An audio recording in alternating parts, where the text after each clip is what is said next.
I kind of bumped into this controversy, and I talked about performance issues about Oblivion, right? Ordinary Gamer did very similar thing. He was touching on Unreal Engine being garbage. I think Unreal Engine 5 is ruining games. Maybe some of you watched this video in particular, so the guy was able to pull off much more insight.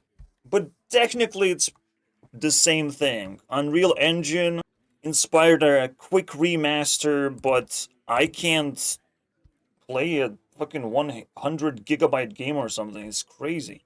That runs at 30 FPS locked in, basically. I can't even get higher than that. It's especially insulting, but at the same time interesting, when I am also on the path of making my own rendering engine. That I broke something? Okay, I should at least get a terrain. Still working on it. When I'm not stressed. By any means, if anyone wants to take a chance and invest into me and give me a fucking apartment far, far away from noisy, stressful people, you will be, accelerating this, taking ownership to some extent of what I'm doing. Just gotta put it out there that you can do that. Anyways, this is terrain without trees. I just removed trees, but you get the idea. I can do rendering. This rendering, not low quality rendering. There's still artifacts technically. Still a lot of stuff to iron out. But every object can move and has been proven to move freely. This is like really nice for animations or anything you can think of. You just need to craft a bunch of like shapes. And at first it's going to be like Minecraft graphics, but it gets refined over time. And I like that sort of mindset. That I will stick to 60 FPS. As long as I get to it, we will stick to it. There's nothing... You can summon infinite amount of objects pretty much on the screen. And you can do whatever the fuck you want. It's going to be stable 60 FPS. And if you have better hardware, you're just going to get more pixels. That's it. Like, it. I feel my engine is going to simplify everything. And right now what's going on is actually poking fun of, like, people who can't make rendering engines or something. So I am immediately offended, guys. And inspired to work just a little bit harder. So I've heard this before, but I'll bring up another inspiration I had looking at this video. Pixel art. TikTok. What is wrong with you? Jump to 3D? Well, here's something I think you might like. Crocotile 3D is a tile-based 3D that lets you transform your flat pixel art tiles into incredible 3D scenes, models, and much more. It's made by one dev and has consistently been updated since its original launch way back in 2015, and it's a simple tool and, in my opinion, a great... This is achievable, I just need an editor, basically. And it will be free, kind of. place to start. We'll see. It will take a long time to make. Like, I'm just one bridge guy. The gap between flat art and moving to 3D. It's honestly... Being a one-guy developer is now common for kind of like reason. playing Minecraft in a way. Now, that's probably a stretch. But when you get down to it, you're just building out a 3D space with 16 by 16 tiles to create buildings, scenes, worlds, and so much more. It kind of is... What do you mean 16 by 16 tiles? Is that simple. But just because it's simple doesn't mean it's not... Pixels? Pixel tiles? Capable of complex things. Like everything in art, this tool is what you make of it, and it's pretty feature-rich if you ask me. Having things like a built-in paint editor to modify or even create tiles on the fly, a draw and edit feature that easily allows you to remove and edit your tiles into your 3D space, export and import, modify UVs, different perspective modes. There's honestly too many things for me to list. And I've also read that it works really well with Godot, so go make some games. Crocotile 3D is available on Steam and itch.io, so go check it out. And as always, jump to 3D. Not with polygons, mind you. I wouldn't dare to do that.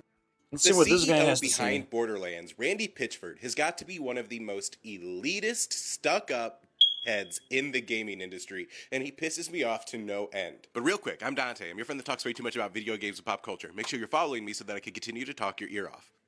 It's no secret that Borderlands 4 launched with insane performance issues on PC. There are even high-end PC users all over Reddit and TikTok saying that they can barely get this game up to 30 frames. I didn't play it. This looks pretty good amount of stuff on the screen, but still not something that should cause problems per second on medium settings.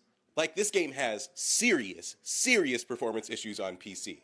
So when asked about these performance issues on Twitter, you would expect Randy Pitchford to say, "We're aware, we're working on it, right?" No, he said the exact opposite. I'm going to put the full tweet on screen so you can pause and read it, but the two things I really want to point out is that he said, I quote, "Borderlands 4 is a premium game made for premium gamers." And that if you're trying... that literally the exact thing that I hated on this video of like, what? Is this for premium gamers? Whatever has been released. Oh my god, bro. This is why I don't play AAA anymore. Like, it's premium. Get the fuck out of here, dude. Yeah, premium players. That's who you are. If you are actually buying a gaming console, you are a premium player. You're a fucking unrelatable person. Drive a monster truck with a leaf blower's motor, you're going to be disappointed. This is like the most tone-deaf, asshole, non-PR response that the CEO of Gearbox could make. The game is poorly optimized, and the game isn't a technical... bro shot himself in the foot. And I feel it hurt because he was pretty bored of typical weapons, you know? He shot himself in the foot with a probably rocket launcher or something. You can't just be like, oh no, I don't give a fuck about my customers, that they cannot play my game. That is definitely degeneracy squared. Actually, this is for a rich people only club, you know? Okay, I see you. I never liked Borderlands. Eventually, Borderlands ends in the middle of the fucking game. The Borderlands just ends. I don't know how to level up. I don't know what to do.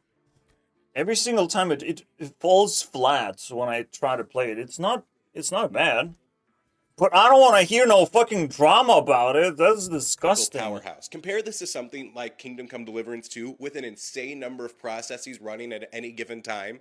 And there's absolutely no excuse for Borderlands 4 to run the way that it does. Kingdom Come Deliverance 2, even though almost everything in the game is simulated, even though all of the animations are shared with almost every single character in the game, including the player, it is one of the most well-optimized games ever released on PC. And Warhorse does not have the money of Gearbox. Remember, Gearbox is a 2K developer. Gearbox literally has more money at their disposal than basically any other... Money doesn't matter anymore, except to me. To me, it fucking matters. I live in my mom's basement, dude. Other developer on the market outside of someone from like Sony's direct developers or Xbox Game Studios. This comes down to one of two things. Either it was a lack of preparation or a lack of talent. Either you guys didn't know how to optimize the game, or you guys ran out of time. Either way, to put the blame on the gamers is such a scummy move, it pisses me off so much. If I had not already bought Borderlands 4, this tweet might prevent me from buying it, and I kind of wish that I could not buy it just to spite him at this moment. Does this tweet... I can relate to that. piss you off as much as it pisses me off? Let's talk about it down in the comments, and just... It usually takes me at least 5 years to pick up a AAA title that got released. But I guess it will take 12 years now, when I become a premium gamer. Absolutely. As modern... I have never heard this before. Hello, guys. It can be very expensive, and I just don't understand the cost-benefit analysis anymore. Is because it uses something known as Unreal Engine 5. Uh-oh, it's happening again. Unreal Engine is ruining games. We knew it. We had a suspicion, didn't we? Who is behind all of this? The true evil. It wasn't a CEO. We just received misinformation, but ordinary gamer knows what he's talking about. Let's fucking go, bro. I'm sure some of the eyes have opened up. Borderlands 4... Sorry about that Paperboy thing, though. I still think you suck at drama, guy, but he's good at sniffing out that Unreal Engine. I relate to this so much. This issue is so important to me. And hundreds of thousands of a lot of shit going on. He likes the split screen. But it really did feel like I was back in the 360 days. You know, better days for gaming. And over $1,400 GTX Titan. It was like $1,000, and I was like, whoa. I like him popping his eyes. Brilliant deal. And I love how they're asking me to redeem Borderlands 4 with it. No, settings on a 5090. Homie, if the best PU on the fucking market can't even hit a baseline of 60. It wasn't for the Cope Fest that Randy Pitchford was putting out. At some point, motherfuckers have to learn about shutting the hell up. Okay, so what Bro is Unreal Engine apologist. fucking possibly has a memory leak inside it, which means after a while, things just start to slow down and ultimately crash. So I Yay! don't know how using the tools of it. Homie, we have fucking tried, okay? You can run the game on the lowest settings possible. You can run it on a, you can modify the Unreal Engine 5 INIs at its fucking base level. And the game still runs like dog shit. It's so inspiring, isn't it?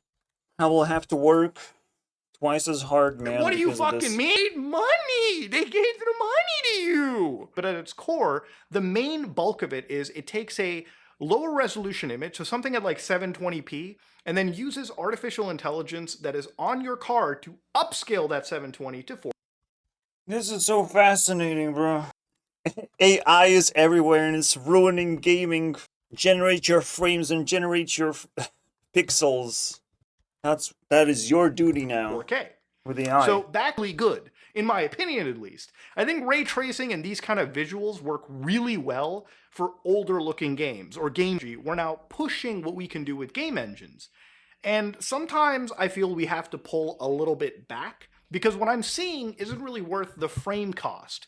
So well, drama was necessary because people need to be educated on this thing. if a game could run its toggling on... I have a lack of anger on Unreal Engine 5 in this video, unfortunately.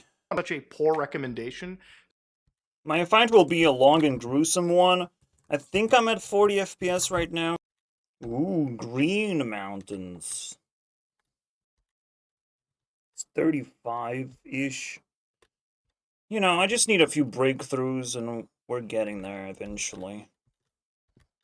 And I'm really curious what else am I capable of doing with that.